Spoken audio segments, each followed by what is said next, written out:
آج آپ کے ہاں آمد ہوئی ہے. آپ حضرات نے بڑی محبت کا اظہار کیا ہے. بھائی عدنان کے چچا کی تعزیت کے حوالے سے ہماری یہاں حاضری ہے. آپ حضرات نے جس محبت سے والہانہ انداز میں استقبال کیا اور اس کا اہتمام کیا وہ قابل رشک ہے. اللہ تعالیٰ آپ لوگوں کو جزائے خیر عطا فرمائے. آپ کی محبت دین کے ساتھ اور وابستگی بڑی اہمیت کی حامل ہے. اللہ تعالیٰ ہم سبھی کو یہ محبت نصیب فرمائے. دیکھیں، سب سے پہلے اس بات کو سمجھنے کی کوشش کریں کہ سب سے بڑا رشتہ دین کا رشتہ ہے. دین کے رشتوں پر باقی سارے رشتے قربان کیے جا سکتے ہیں، مگر دین کسی پر قربان نہیں کیا جا سکتا. آج ہماری یہ محبت اور ملاپ، اس کی بنیادی وجہ بھی دین ہی ہے اور شریعت ہے. جس نے کلمہ پڑھا ہے وہ کالا ہے، گورا ہے، عربی ہے، اجمی ہے، یہاں کا ہے یا دنیا کی کسی شہر اور بستی میں بسنے والا ہے، وہ ہمارا بھائی ہے. اور اس کی ایک وجہ ہے کہ اس نے کلمہ پڑھا ہے. دین نے لوگوں کو جوڑا ہے، اسلام نے لوگوں کو جوڑا ہے. شریعت نے جو طریقے بتائے ہیں یہ دنیا کے کسی اور مذہب میں نہیں ہے. اس کی مثال آپ اس سے لے لیں کہ بندہ دنیا سے چلا بھی جائے تب بھی اسلام نے اس کو احترام دیا ہے.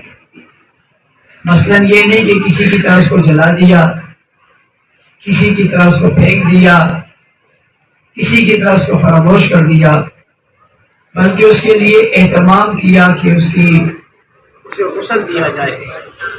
پھر اسے غسل دیا جاتا ہے، جی اسے کفن پہنایا جائے. پھر اس اسلام نے اسے جو ہے وہ عزت دی، اسے دفن کرنے کا کہا، اس کے کفن کا کہا، اس کا اسے جنازے کا کہا، جنازہ پڑھو. آپ ذرا دیکھیں کہ میت آگے پڑی ہے اور پیچھے صفیں بن گئی ہیں، اور صفیں بن کے سب ہاتھ اٹھا کر کہہ رہے ہیں اللہ اکبر، اور ہاتھ باندھ کر اللہ کے سامنے ایک جرگہ کر رہے ہیں، پیش کر رہے ہیں اس کو، یا اللہ یہ مر گیا ہے. اور پھر دعا پڑھتے ہیں اللہم اغفر لحینا و میتنا شاہدنا و غائبنا و صغیرنا و کبیرنا و ذکرنا و انثانا، چھوٹوں کی، بڑوں کی، مردوں کی، عورتوں کی، سب کی دعا کر کے کہتے ہیں اللہ اس کی مغفرت فرما دے، ہم نے تیرے سامنے پیش کر دیا. یہ سارے ہی مسلمان اس جنازے میں شریک ہوئے، دوست احباب شریک ہوئے، محلے والے شریک ہوئے، اور جنازے میں شرکت کرنا اپنے لیے سعادت سمجھی. یہ سب کیا ہے؟ یہ اس انسان کا اکرام اور احترام ہے، حالانکہ مر گئے. پھر اسے دفن کرنے کے بعد واپس آ کر پھر آپ نے خیمہ لگایا اور اس میں آپ بیٹھے ہوئے، اور فردن فردن لوگ آ رہے ہیں اور آ کر کہتے ہیں ہاتھ اٹھاؤ دعا کرو. ہاتھ اٹھاتے ہیں اور لوگ دعا کرتے ہیں اور وہ دعا ہو رہی ہے. اس کو پھر اکرام اور اعزاز دیا جا رہا ہے. 3 دن تک مسلسل لوگ اس کے گھر میں آ کے جو شریعت کا حکم ہے اس کے مطابق اس سے دعا کرتے ہیں اس کے لیے، اور اس کو عزت اور اکرام دیتے ہیں. یہ سبق شریعت نے سمجھایا ہے، کسی اور مذہب میں نہیں ہے. اس کے بعد بھی پھر آپ کے ہاں، ہمارے ہاں دیہاتوں میں کچھ رسمیں شروع ہو جاتی ہیں، اگرچہ وہ شریعت میں نہیں ہے، رسمیں شروع ہو جاتی ہیں کہ اب اس کا چہلم ہو گیا، اب اس کی خیرات ہو گئی، اب اس کا صدقہ ہو گیا، اب یہ پہلی عید آ گئی، اب یہ دوسری عید آ گئی. پھر گاہے بگاہے وقفے سے اس کی قبر پر بیٹا جا رہا ہے، اس کی قبر پر بھائی جا رہا ہے، اس کی قبر پر باپ جا رہا ہے، دوست جا رہا ہے، اور وہاں جا کر پھر اس کے لیے دعا مانگ رہے. پھر بات یہی ختم نہیں، جب بھی کوئی نیک کام کرنے کے بعد ہاتھ اٹھاتے ہیں تو ہاتھ اٹھا کر پھر اس کے لیے دعا کرتے ہیں یا اللہ ہمارے فلاں کی مغفرت فرما دے، ہمارے فلاں کی مغفرت فرما دے. یہ سب کیا ہے؟ یہ اسلام نے سکھایا ہے کہ انسان کا احترام ہے، اس کا احترام کرو اور اس لحاظ سے کرو کہ اس کے جانے کے بعد بھی اپنی دعاؤں میں اپنی التجاؤں میں، اپنے صدقات میں، اپنی عبادات میں اس کو شامل رکھو تاکہ اس کا سلسلہ منقطع نہ ہو، اسے وہاں ثواب ملتا رہے اور وہ آپ کا ثواب وصول کرتا رہے۔ اور یہ جو پیچھے جن لوگوں کو چھوڑ کر گیا اور جو اس کی نیکی کی بات کر رہے ہیں، یہ پیچھے جن لوگوں کو چھوڑ کر گیا یہ اس کا صدقہ جاریہ ہے، اس کے مرنے کے بعد بھی ان کا ثواب اس کو مل رہا ہے، حالانکہ اس کی عبادت کا سلسلہ ختم ہو گیا، اب اس کی کوئی دعا، اب اس کی کوئی عبادت اب قابل قبول نہیں ہے، اس لیے کہ اس کی جو زندگی تھا اس کا دروازہ بند ہو گیا، اب وہ کچھ نہیں کر سکتا۔ اس پر ایک بات میں آپ کو سناتا ہوں۔ ایک بزرگ جو ہیں وہ قبرستان میں سے گزر رہے تھے، انہیں کشف کی صورت میں ان پر قبر کے حال کھل گئے۔ یہ کوئی عقیدہ بھی نہیں ہے، ایمان بھی نہیں ہے، کشف ایک چیز ہے، کشف سوری بھی ہوتا ہے، کشف مانوی بھی ہوتا ہے، کسی کو صحیح ہوتا ہے، کسی کو غلط ہوتا ہے، بزرگوں کو ہوتا ہے اور ہر اس کو ہوتا ہے جس کو اللہ دکھاتے ہیں، اللہ کے علاوہ کوئی نہیں کر سکتا۔ اللہ اگر نظر کھول دے تو بہت سی نظر آتی ہے، جیسے آج کل آپ سوشل میڈیا کھولتے ہیں اور آپ کے ہاتھ میں موبائل ہے، آپ اسکرین پر دیکھ رہے ہیں، آپ کے ساتھ بیٹھے والا نہیں دیکھ رہا، ادھر بیٹھنے والا نہیں دیکھ رہا، پیچھے بیٹھنے والا نہیں دیکھ رہا، اور آپ دیکھ رہے ہیں۔ آپ کیوں دیکھ رہے ہیں؟ آپ کے ہاتھ میں ایک اسکرین ہے، آپ اس سے دیکھ رہے ہیں۔ بزرگ ہیں، اللہ کے ولی ہیں، اللہ نے ان کو کچھ اعزاز دیا ہوا ہے، اللہ نے ان کی نگاہ باطنی کو کھول دی ہے اور وہ دیکھ رہے ہیں۔ وہ کیا دیکھتے ہیں کہ ایک آدمی قبر میں بیٹھا قرآن پڑھ رہا ہے۔ انہوں نے اس سے کہا کہ یار تو قرآن پڑھ رہا ہے، تو کیسے قرآن پڑھ رہا ہے؟ اس نے کہا اللہ کے حکم سے۔ یہ کیا ہوا؟ اس نے کہا ایسا ہوا کہ اللہ نے مجھ سے حساب و کتاب لی اور پوچھا کہ تو کیا کرنا چاہتا ہے؟ تو مجھے قرآن سے بڑی محبت تھی، تو میں نے کہا یا اللہ مجھے قرآن مل جائے تو میں پڑھنا چاہتا ہوں، مجھے قرآن مل گیا، میں اس کی تلاوت کر رہا ہوں۔ اس نے کہا اچھا۔ اس نے کہا حضرت صاحب ابھی تک میں نے 70 لاکھ مرتبہ قرآن پڑھا ہے۔ سبحان اللہ، سبحان اللہ، 70 لاکھ، کتنی مرتبہ؟ 70 لاکھ۔ جب میں نے کہا 70 لاکھ مرتبہ پڑھا تو آپ نے کیا کہا؟ سبحان اللہ۔ اس بزرگ کی زبان سے بھی یکدم نکل گیا سبحان اللہ۔ تو وہ شخص جو قبر میں قرآن پڑھ رہا تھا اس نے کہا مولانا صاحب یہ سبحان اللہ مجھے دے دو اور 70 لاکھ قرآن تم لے لو۔ سبحان اللہ۔ عجیب سودا نہیں کر دیا؟ یہ ایک سبحان اللہ مجھے دے دو اور 70 لاکھ قرآن تم لے لو۔ بھائی کیوں؟ اس نے کہا یہاں 70 لاکھ پڑھنے کا ثواب تو کچھ نہیں ہے، جہاں پر آپ کھڑے ہو وہاں سبحان اللہ کہنے کا بھی ثواب ہے۔ سبحان اللہ۔ تو اس جہاں سے جب لوگ رخصت ہو گئے تو ان کے نام اعمال ان کے نام اعمال منقطع ہو گئے، اب وہ کوئی عمل نہیں کر سکتے، اور ان کا کوئی عمل اگر کر بھی رہے تو اس کا ثواب کوئی بھی نہیں ہے۔ جس جہاں میں ہم رہتے ہیں اس جہاں میں ثواب ہے، تو اس کو اعزاز یہ دیا جا رہا ہے کہ یہاں سے اس کے لیے کچھ پڑھ کر اس کو ہدیہ بھیجا جا رہا ہے ایصال ثواب کی صورت میں۔ الحمدللہ ایصال ثواب کی صورت میں بھیجا جانا والا ہدیہ اگر خلوص نیت سے ہے تو وہ اس تک پہنچتا ہے۔ تو یہاں تک جو ہے اس کا اعزاز اور اکرام کیا اور اسے پھر بھی نہیں چھوڑا، اور ہر نماز میں اسے جو ہے وہ یاد کیا ربنا اغفر لی ولوالدی وللمؤمنین یوم یقوم الحساب۔ اپنے ماں باپ کو آخر تک وہ یاد کرتے ہیں۔ اس کے ساتھ ساتھ یہ بات سمجھیں کہ ایک آدمی کے یہاں انتقال ہو جائے اور انتقال ہونے کے بعد اس کے پاس کوئی پوچھنے کے لیے نہ آئے، اس کے باپ کے پاس، بیوی فوت ہو گئی اس کے شوہر کے پاس، بھائی فوت ہو گیا اس کے بھائی کے پاس، کوئی پوچھنے کے لیے نہ آئے تو وہ پاگل ہو جائے، وہ بھی مرنے کے قریب ہو جائے۔ اس غم میں جب اس کے غم کو کوئی نہ بانٹے، یہ کیسا غم ہے؟ جیسے ہی ہوتے ہم آپ آ جاتے ہیں جی کوئی بات نہیں، اللہ کی مرضی تھی، اللہ کا حکم تھا، اللہ کی چاہت یہ تھی۔ یہ باتیں تو اس کو پتہ ہے کہ اللہ کی مرضی تھی، اللہ کا حکم تھا، اللہ کی یہ سب باتیں اس کو پتہ ہے، لیکن جب ہم دہرا رہے ہیں اور ہم کہہ رہے ہیں تو ہمارے کہنے سے اس کے دل کو تسلی ہو رہی ہے، سکون ہو رہا ہے، اس کو اطمینان آ رہا ہے، اس کو قرار ہے، وہ غم کی دنیا سے باہر نکل رہا ہے۔ یہ اعزاز بھی اللہ نے اسلام کو دیا ہے، اور اسلام کو یہ خوبی دی ہے کہ لوگ جاتے ہیں اس کی درس پڑھاتے ہیں، اس کے ساتھ اچھی باتیں کرتے ہیں، اس کے ساتھ خیر کی باتیں کرتے ہیں، اس کو تسلی دیتے ہیں تو اس کو تسلی ہو جاتی ہے۔ جو غم میت کا پہلے دن اس کے گھر میں ہے، اگر یہ غم ساری عمر رہے تو اس گھر میں کبھی بھی کوئی آدمی اونچا ہنس بھی نہ سکے۔ پہلے دن کوئی ہنستا ہے، پہلے دن کوئی مذاق کرتا ہے، پہلے دن کوئی گانا بجتا ہے، پہلے دن کوئی خوشی کی بات ہوتی ہے، لیکن کیا خیال ہے آپ کا اسی گھر کے اندر کیا پھر شادی نہیں ہوتی؟ اسی گھر کے اندر کیا تالیاں نہیں ماری جاتی؟ اسی گھر کے اندر لوگ ہنستے نہیں ہیں؟ اسی گھر کے اندر لوگ کہہ کے نہیں مارتے؟ اسی گھر میں گانا بجانا نہیں ہے؟ یہ سبھی کچھ ہو رہا ہے۔ اس کا مطلب ہے کہ پہلا غم بڑا شدید ہے، وقت کے ساتھ ساتھ اللہ تعالیٰ کے فضل سے اس کے دل سے وہ غم کی کیفیت کم ہوتی ہے اور ہوتے ہوتے 3 دن تک پوری ہو جاتی ہے. تو شریعت نے کہا 3 دن کے بعد اسے آزاد کر دو، اسے پابند مت کرو، اس کے پاس زیادہ مت بیٹھو، اور اسے باقی بات اب اسے مت یاد دلاؤ کہ وہ فلاں تھا اور فلاں تھا. اب اس کو اپنے کام میں نارمل سے ہونے دو. اور 3 دن تک شریعت نے حکم دیا کہ اس کے گھر میں کوئی چیز نہ پکے، پڑوس والا بھیجے، رشتہ دار بھیجے، قریب والے بھیجیں، تاکہ وہ اس کے گھر میں کھانا ہو اور وہ تکلیف نہ ہو، اس کے غم میں اس کو اس تکلیف میں نہ جانا پڑے کہ وہ کھانے بھی پکا کر مہمانوں کو کھلا رہا ہے، باپ بھی مرا ہوا ہے اور یہ کام بھی کر رہا ہے. تو یہ شریعت نے ساری چیزیں ہمیں بتائی. تو دین کا رشتہ سب سے اہم اور سب سے بہترین رشتہ ہے، اور وہ اہم اور بہترین رشتہ اللہ نے مجھ اور آپ کو نصیب کیا اور ہمارے پاس ہے. اب یہ بات سمجھنے کے بعد، اور یہ بات اگر آپ کی سمجھ میں آ گئی ہے کہ ہمارے پاس شریعت کا ہر حکم موجود ہے کہ میت کو غسل کیسے دینا ہے، میت کو تلقین کیسے کرنی ہے، میت کے ساتھ بیٹھنا کیسے ہے، میت کو پھر دفن کیسے کرنا ہے، جنازہ کیسے پڑھنا ہے، دعا کیسے کرنی ہے، تعزیت کیسے کرنی ہے، اس گھر والے کو سکون کیسے دینا ہے، اس کے گھر میں کھانا کیسے دینا ہے، اس کے لیے خیرات کیسے کرنی ہے، صدقہ کیسے کرنا ہے، اور دیگر چیزیں کیسے کرنی ہے، یہ اچھی طرح سے ہمارے علم میں آ گئی کہ یہ کام کس طرح ہوتے ہیں. اب سوال یہ پیدا ہوتا ہے کہ یہ علم میں اس لیے آئی ہے کہ ہمارا دین مکمل ہے اور ہمارا دین کامل ہے.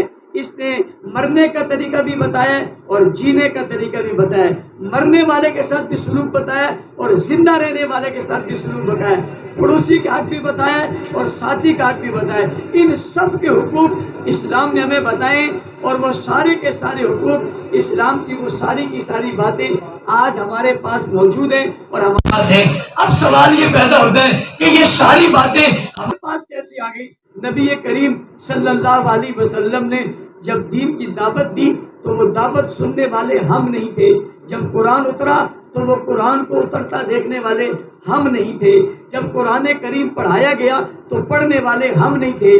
جب جبرائیل امین آئے تو جبرائیل امین کو دیکھنے والے ہم نہیں تھے. حضور نے جب اپنا دین پڑھایا تو پڑھنے والے ہم نہیں تھے اور حوالے کیا تو ہم نہیں تھے. قرآن اترتا گیا اور اس کو دیکھنے والے ہم نہیں تھے. قرآن پورا ہوا، قرآن مکمل ہوا، قرآن دے دیا گیا، اس کی تکمیل ہو گئی، شریعت پوری ہو گئی، دین کے ہر حکم کو سکھا دیا، مگر ہم نہیں تھے. تو آج ہمارے پاس اس پنڈ میں اور اس گاؤں میں یہ دین کیسے پہنچا ہے کہ ہمیں میت کی بات بھی پتہ ہے اور ہمیں ولادت کی بات بھی پتہ ہے اور ہمیں رسالت کی بات بھی پتہ ہے اور ہمیں قرآن کریم کا بھی پتہ ہے اور ہمیں نماز کا بھی پتہ ہے اور ہمیں روزے کا بھی پتہ ہے اور حج اور جہاد اور زکوٰۃ اور صدقات کا بھی پتہ ہے. ہر چیز کا ہمارے پاس علم ہے. ایک چیز بھی دین کی ایسی نہیں ہے جس کا ہمارے پاس علم نہ ہو یا ہمارے پاس موجود نہ ہو یا تحریر نہ ہو یا اس کا ثبوت نہ ہو یا اس کی دلیل نہ ہو. ایک چیز بھی ایسی نہیں ہے. پوری حضور کی سیرت اور پوری دین اور پورا قرآن آج ہمارے پاس محفوظ ہے. وجہ کیا ہے؟ یہ ہم تک کیسے پہنچا؟ تو پہنچا تو پورا ہے، پہنچا تو صحیح ہے، پہنچا تو پورا ہے. کوئی چیز بھی چھپی اور ڈکی اور گری ہوئی نہیں ہے، سب موجود ہے. تو اس کا مطلب ہے کچھ لوگ ایسے تھے جنہوں نے نبی علیہ السلام سے دین سیکھا، اسے سمجھا، اس پر عمل کیا اور اس کے ایک ایک چیز کو لیا اور پھر صرف لے کر اس پر بیٹھ نہیں گئے، اسے لیا پھر اسے پھیلایا، اسے میدانوں میں لائے، اسے جہادوں میں لائے، اسے کرداروں میں لائے، اسے گفتار میں لائے، اسے اخلاق میں لائے، اسے اعمال میں لائے، حکومت میں لائے، ریاست میں لائے، تجارت میں لائے، کاروبار میں لائے، زندگی میں لائے، نشیب و فراز میں لائے. وہ مکہ سے نکلے، وہ مدینہ سے نکلے، وہ قسطنطنیہ تک پہنچے، وہ قندھار، کابل، پشاور، سکھر، روڑی، چائنا، دنیا کے کونے کونے تک وہ پہنچے اور انہوں نے وہ پورا کا پورا دین جو آج ہم جسے دین سمجھ رہے ہیں اور شریعت سمجھ رہے ہیں اور جس کو پڑھ کر ہم اپنے سینے پر ہاتھ مار کر کہتے ہیں ہم مومن ہیں، ہم مسلمان ہیں، ہمارے پاس دین ہے، ہمارے پاس قرآن ہے، ہمارے پاس کلمہ ہے. ہم جس بات پر آج دعویٰ کرتے ہیں یہ کسی نے پہنچایا، اور جن لوگوں نے یہ نبی سے لے کر ہم تک پہنچایا، کسی زبان میں، کسی قوم سے، کسی طبقے سے، کسی سے بھی آپ پوچھ لیں وہ کون ہے تو ہر طرف سے ایک ہی جواب آئے گا، اور وہ جواب آئے گا صحابہ صحابہ صحابہ صحابہ صحابہ. میں نے گفتگو کا آغاز کیا، میں نے ابتدائیہ بھی اسی میں کہا، میں نے انتہائیہ بھی اسی میں کہا، شروع بھی اسی میں کیا. اور اختتام بھی اسی میں کیا. ہماری محبت دین کی محبت ہے. جن لوگوں نے ہم تک دین پہنچایا سب سے زیادہ ہماری محبت ان کے ساتھ ہے.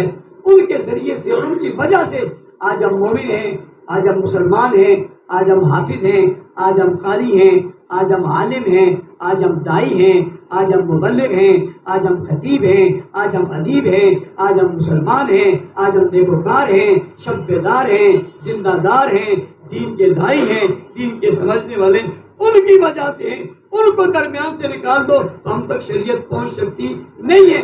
اس لیے آپ نے اور میں سے ہر ایک نے عزم کرنا ہے کہ ہم نے صحابہ کرام کی مدح اور ان کے دفاع پہ بھرپور کام کرنا ہے اور ان کی حفاظت کرنی ہے تاکہ دین کو بدلا نہ جا سکے.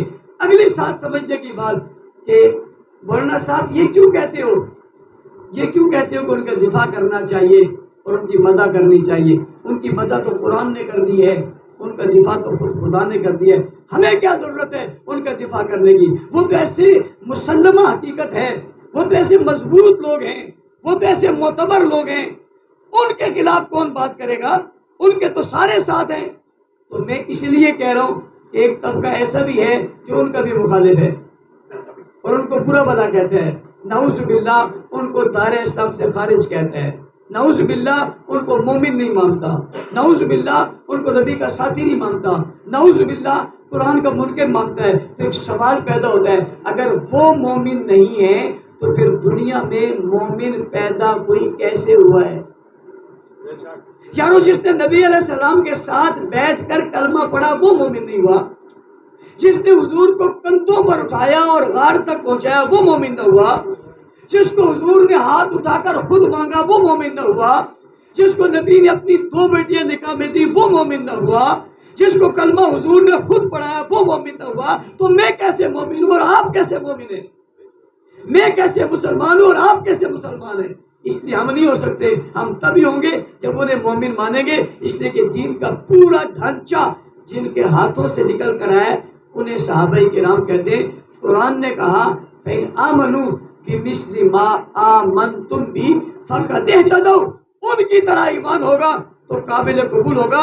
وہ ہدایت کی بنیاد ہے، آغاز ہے، روشنی ہے، اعزاز ہے، اعجاز ہے، خوبصورتی ہے، ترک ہے، سلسلہ ہے، راستہ ہے. انہی سے ساری بات چلتی ہے اور جب ان سے ساری بات چلتی ہے تو اس کا مطلب واضح ہوا کہ وہ دین کے لیے اہمیت ہے. انہیں مانے بغیر دین نہیں مل سکتا. اس لیے آج کوئی مر جائے یا پیدا ہو جائے، آپ جنازہ پڑھیں یا آپ اس کا حقیقہ کریں، ہر ایک سنت ہے. اور جب آپ سنت کی بات کرتے ہیں تو ڈائریکٹ یہ نہیں کہتے کہ رسول اللہ نے عقیقہ کیا تھا. آپ یہ کہتے ہیں کہ فلاں صحابی نے یہ کہا کہ رسول اکرم صلی اللہ علیہ وسلم نے سیدنا حسن کا بھی عقیقہ کیا تھا اور سیدنا حسین کا بھی عقیقہ کیا تھا. یہ بات جو امت تک آ رہی ہے اس کے درمیان میں ایک مضبوط واسطہ کھڑا ہے اور اسی واسطے کو صحابہ کہتے ہیں. اس فتنے کے دور میں اگر اپنے آپ کو بچانا ہے گمراہی سے، اور اگر اپنے آپ کو بچانا ہے ضلالت سے، اور اگر اپنے آپ کو بچانا ہے کفر اور شیطانیت سے، تو ایک ہی رستہ ہے، صحابہ کا دامن پکڑ لو اور ساتھ چل پڑو. اس لیے کہ ہم سب اپنے آپ کو مومن کہتے ہیں اور خدا صحابہ کو مومن کہتا ہے. ہم اپنے مومن ہونے کا دعویٰ کرتے ہیں اور اللہ ان کے مومن ہونے کی بات کرتا ہے. ہم اپنے مومن ہونے کی بات اپنی زبان سے کرتے ہیں اور اللہ صحابہ کے مومن ہونے کی بات قرآن میں کرتے ہیں.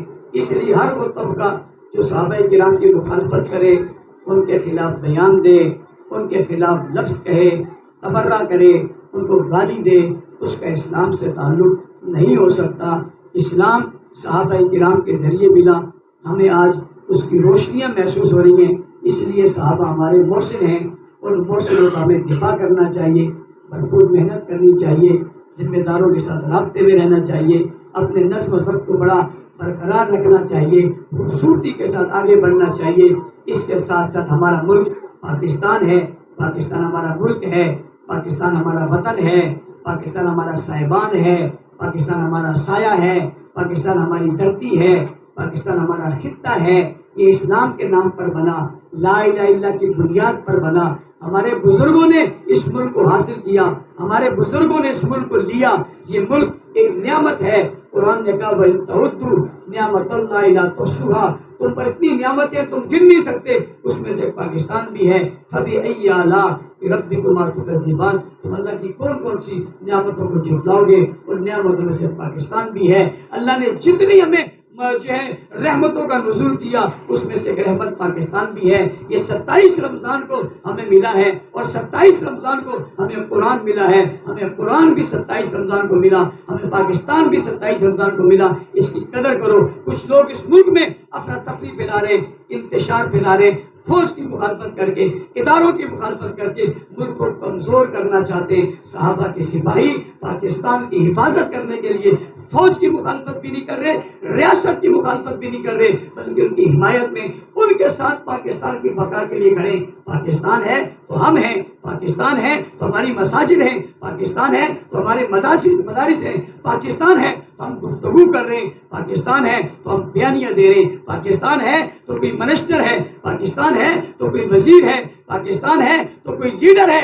جس دن یہ دھرتی نہیں رہی تو منسٹر کس کے بنو گے، لیڈر کس کے بنو گے، حکمران کس کے بنو گے؟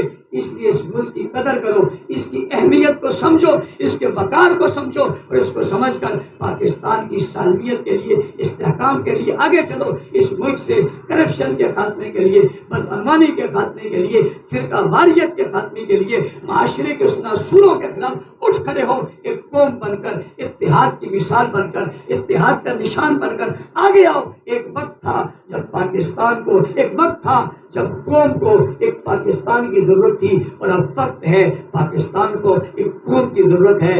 جب قوم کو پاکستان کی ضرورت تھی تو سب نے مل کے پاکستان بنایا تھا، اور جب پاکستان کو قوم کی ضرورت ہے تو ہم سب کو مل کے پاکستان کے ساتھ کھڑا ہونا ہے، کامیابی کی طرف جانا ہے. ہماری ہمدردیاں اس ملک کے ساتھ ہیں، کسی اور ملک کے ساتھ نہیں. وہ ایران ہو، وہ طہران ہو، وہ امریکہ ہو، وہ اسرائیل ہو، ہماری کسی سے ہمدردیاں نہیں ہیں. ہماری ہمدردی ہے تو صرف پاکستان سے، اس لیے کہ میرا وطن پاکستان ہے. جو طبقے بھی اس کے خلاف آواز اٹھاتے ہیں، ان کے خلاف بھی متحرک رہیے، جاگتے رہیے، ہوشیار رہیے. ہر ڈاکہ لگانے والے کا وہ اسلام پر ڈاکہ مارے تب، پاکستان پر ڈاکہ مارے تب. آپ کو جاگتے رہنا چاہیے تاکہ اس کے راستے میں ہم رکاوٹ کھڑے کریں. اللہ تعالیٰ عدنان صاحب کے چچا کی مغفرت فرمائے.